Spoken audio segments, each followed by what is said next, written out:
Some people say I'm Pauline Hanson's worst nightmare. I'm an Asian Muslim. My name's Chris. I'm Australian. I'm 33. My grandparents came here from the Philippines in 1976 with their 3 kids.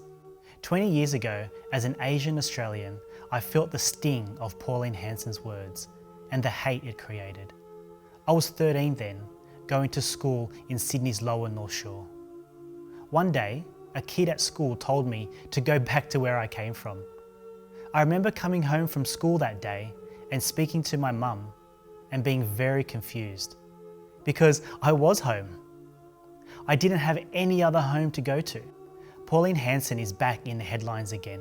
Once again, my family and I are directly in her crosshairs. You see, 4 years ago, I embraced Islam. I'm a Muslim now. This time, she's calling for a ban on Muslim immigration, a royal commission into Islam, and a banning of women wearing head coverings, and finally, a removal of halal certification. First, she warned that we are going to be swamped by Asians, which didn't happen. And now she's saying we'll be swamped by Muslims, who make up less than 2.5% of the population. A blanket ban on Muslim immigration and a taxpayer-funded royal commission into Islam won't bring us any closer to unity. It will simply result in more fear and more hate taking over.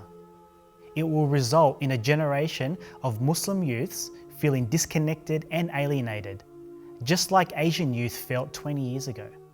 My 3 kids will grow up second-guessing where they fit in the only place they have ever called home.